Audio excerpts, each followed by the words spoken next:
Hello, I'm your fellow femboy and part-time masochist. As you know, we on this website of YouTube enjoy talking about fictional characters from Eastern media, mainly from the anime and manga genres, that have what Glendon Cameron so famously describes as that appetite. Now, for those of you who are uneducated on this side of pop culture, I'm sure you're wondering what that appetite is. Well, I'm glad you asked. That appetite stems far back in the annals of history. In fact, you may come across people with that appetite today. All you need to do is hop on a random Discord server, go to the audio output device of your desire, and take a deep whiff of the scent of someone who doesn't know the chemistry that soap and water have. You could even hop onto Minecraft servers back in the day and encounter people with that appetite. Oh look, there's one of them now. That appetite refers to one thing, and one thing only.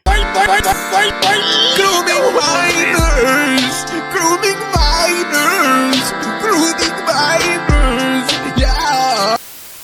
For today's video, I have found another manga series that is of the cursed variety. The main character, a 27-year-old woman, fantasizes about being in frictional relationships with children. If you're wondering what her AOA is, or age of attraction is, I still can't believe maps came up with that term to validate themselves. Well, she can tell you herself as she constantly posts her fantasies about high school boys on her Twitter account. Today, you will hear a lot about the bees and the eagles, because I will be talking about none other than Shingeki no Eroko-san. In order to explain the premise of this series, I will take us all the way back to the first chapter. Eroko is an unemployed otaku desperately wanting to contribute to society in some way or another. Or if you want to say it for real, you can't lock up the darkness. So she heads out and gets a job as a handywoman, and do you want to know what the best part about all of this is? She gets to work with a 17-year-old high school boy. Meet Hoshi-kun, everything that is wrong with masculinity. He's an ex-delinquent high schooler trying to find an honest life as his parents aren't around. Honestly, what is with these parents and them knowingly emancipating their children around nonsense? Okay, serious talk here. For once, while we make one of these cursed videos, let's actually look up the Japanese law. However, many prefectures also have local corruption of minors or obscenity statutes, which raise the de facto age of consent to 16 to 18, unless they are in a sincere romantic relationship, usually determined by parental consent. Damn it, Japan. You know what? Let's just focus on the story at hand. Whilst Eroko works with Hoshi, she gets some appetitious tendencies that will make her attack him. Attacks can include her spraying water on his crotch to see how a sweet 17-year-old soul would react. She also has the strange nape fetish, and I mean, if the Attack on Titan references weren't enough at this point, then that means we are truly experiencing peak fiction. The manga is centered around the relationship Hoshi and Eroko build together as they get into hijinks in the workspace. And in the bed. And in front of the front door? Wait, I'm reading this, right? She's 27, he's 17, I don't know what to think anymore. Japan, why are you so weird? So now that the basic premise is out of the way, this video will act as an evaluation of Eroko, Hoshi, and the relationship they share. Are they truly in love? Well, not really. Eroko's just freaking weird, and Hoshi probably agrees with this cringe-worthy comment left on a shoe-on-head video. Believe me! So, when I analyze Eroko as a character, I have to say her most compelling material comes from the reason she chose to be an otaku. She is a very bright individual who worked diligently in the office, even doing overtime for the sake of her fellow workers who wanted to relax, but the favor was never repaid to her. She got fed up with this parasitic system and justifying it, saying that it would at least make the others proud of her. So, she quit her office life and pursued for one that she constantly escapes reality. The world of the otaku. Unfortunately, per her reserved personality and being shut in all day, and you get someone whose ability to socialize slowly deteriorates. In fact, before she started going out with Hoshi-kun, she states that her first ever crush was her body pillow boyfriend, and that is kinda sad in a way. Honestly, I'm glad I read this. I've never once really considered what it would be like if I just sat on my butt all day doing nothing but watch anime without a care in the world. This kinda serves as insight into that. You become so disconnected with reality that the only people you ever talk to are yourself, inanimate objects, or the disembodied voices on a digital network that serves as the central hub of 13-year-old girls being pissed off that they like twice more than BTS. Jokes aside, I think the best part of this manga is getting to know Eroko on a personal level and its exploration into the otaku mindset and what motivates one to fully embrace it. Then we get into the cursed part, which is basically the focal point of this video. So Eroko goes by the name Attack on Eroko on Twitter, and what she does is post her thoughts on high school boys whenever she feels the need to vent. There are famous tweets such as... Hold on. What the heck is this, man?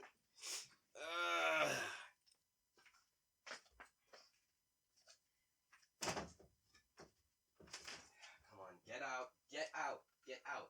You see, this is why I don't feed you anymore, alright? Jeez. There we go.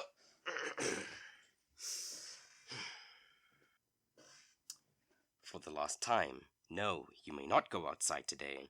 I already gave you your 2 minutes of sunlight. No need to get so existential. You do know you're not the first person to end up here, right? What about you? Any complaints?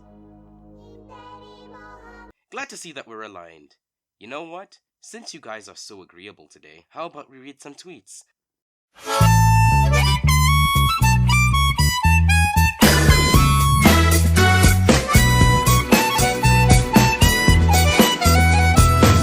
The underwear of the boy I'm interested in was tossed to the floor and is now my treasure. Thank you, Summer, for letting me look at a high school boy's swimsuit all I want. I want to sneak up behind a high school boy while he's cooking and pull his pants down. There you go. Now get back in the basement. Actually, Creuii, you can go. Sandipai, we have unfinished business to attend to.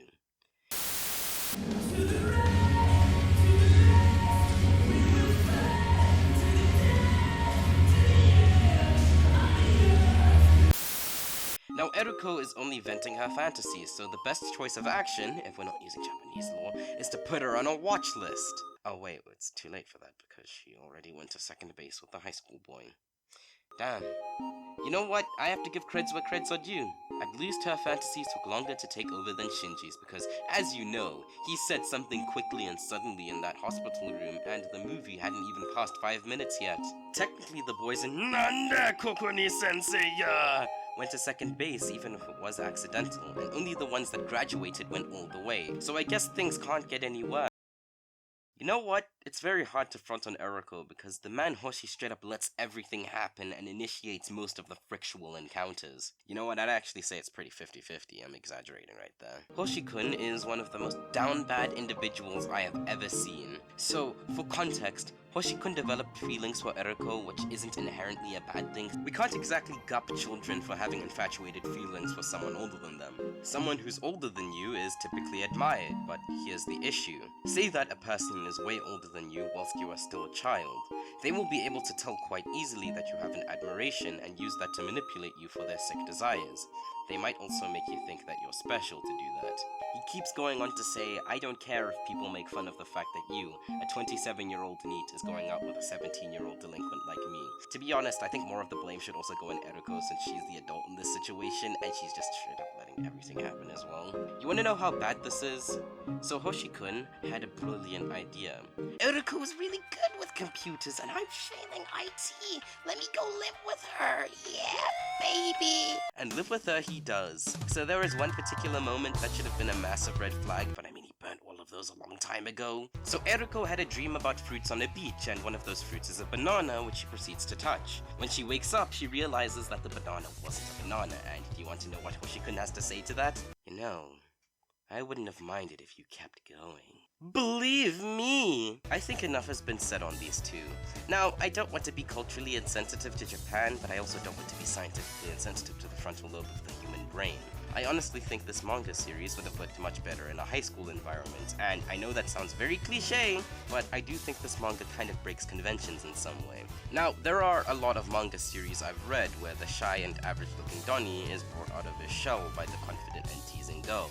One of them is going to feature in a future video, and I really think it's incredible. For once, I want to see the average-looking girl come out of her shell since she's being encouraged to do so by the delinquent boy with a heart of gold. I mean, hey, if you want Hoshi to be into the big sister type, you could always make Eroko a third-year student so that the age gap doesn't exceed 2 years. However, that, like Eroko's thoughts on high school boys, is just a fantasy. I know, the video is only 10 minutes and I'm pooped out. So now that I've covered the content of the cast, I would like to thank you all for watching. I know I said a like goal originally, but when I find something cursed, I have to talk about it. Unless it's Yosugo no Sora, because we don't ever want to remind ourselves of the pain and suffering we experienced. Damn it, I'm gonna contradict myself in a few weeks' time, aren't I? So if you liked the video, leave a like, and if you disliked it, leave a dislike and a comment on what could have changed or what you really liked. Simple as that. And if you feel like my content is worth coming back to and getting notified on, please subscribe. You don't need to pay for anything. Unless, of course, you know, I tell you about my secret Patreon server. I don't think I was meant to say anything about that. Don't pay for my Patreon. I don't have anything worth giving you all. Don't waste your time yet. With everything being said, please go well, and before you do that, someone wanted to perform a little piece for you all. A round of applause for Miss Eroko! Editor, cut out. Stop. Can I groom your kid? I won't make him starve forever. I'm trying not to go to court. I don't wanna drop the soap again. Can I groom your kid? Can I won't make him starve forever. I'm trying not to go to court. I don't wanna drop the soap again.